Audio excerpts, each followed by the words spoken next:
Hello everyone, welcome to the very first Valentine's Day card in my Valentine's Day series. I'm using the Bon Fon stamp set Summertime. I'm using the mason jar, and I stamped it out twice because I want to cut one out and then I'm going to color the other one so that I have what looks like a lid. And I'm just using that. I bought these die plates from Joann's a while ago with my gift card that I got from my mom for Christmas. Now I took the label that comes with the stamp set and put it on a piece of masking paper. I wanted to see if the sentiment would roughly fit in the area, but I also wanted the area to be empty. So now I'm just taking the heart and I'm testing it out here. This heart was from the same stamp set, and I'm just testing it out. None of these inks seem to want to stamp out nicely, so I just went ahead and went with it. I have Memento Ladybug, Angel Pink, and Rosebud, as well as Versamagic's Spring Pansy. Those are the inks that I'm using, and I'm just doing first generation, second, sometimes even a third depending on the color.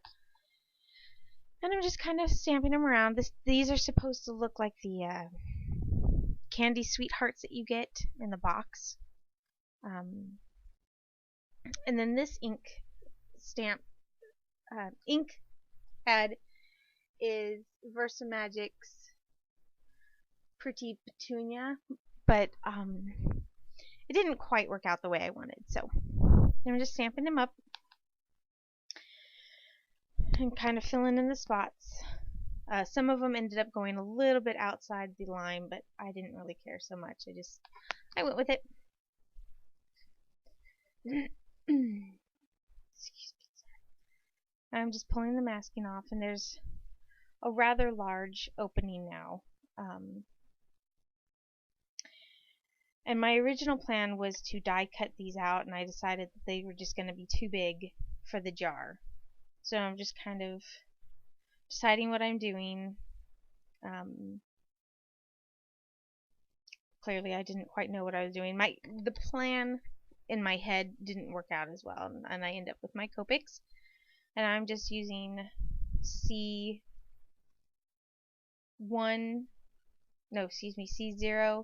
C3, and C5 to color this in, and then I'm just gonna cut it out and add it as if it was an actual lid. So that's what I'm doing here. Is I'm just cutting it out, and then I'm going to be going around it with the Copic brush liner that I've got. I also got that online at Joann's when I used my gift card as well. I didn't show that haul because it was just a couple of Copic markers and that marker, and then the 6.5 by 8.5 cutting pads for the grand caliber. So now I'm just kind of figuring out what I want to do, and I decided I'm going to go ahead and put my sentiment on, and it fits perfectly in there, a lot better than it did on that. And then I'm taking my Martha Stewart heart punch. This one's got tons of hearts, and just some scrap pink and some kind of a peachy pink paper from my stash, and just kind of moving them around again to fill in the blanks and also to fill in the white area just a little bit. I was trying very hard not to go with too dark a pink, but it didn't quite work, and it's extremely staticky in my room, so everything is sticking to my little quick pickup stick there. So I'm just kind of playing with everything and just kind of moving them around, and once I've decided where I like them, I'm going to adhere them down with just some Tombow Mono.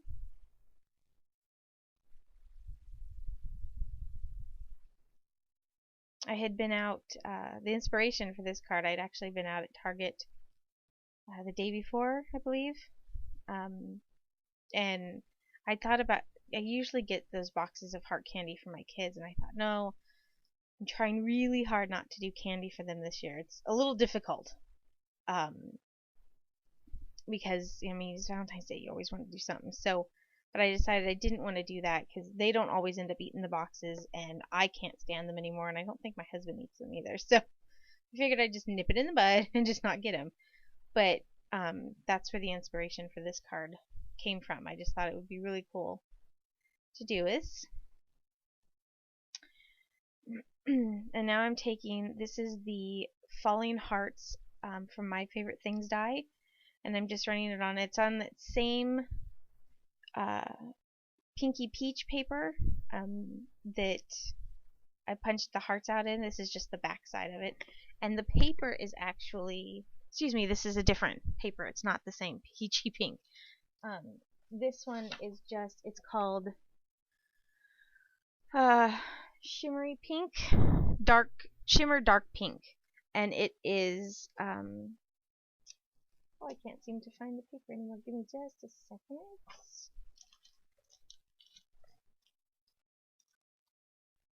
It's from TPC Studios, and it's bright pink shimmer. Excuse me, it's bright pink shimmer.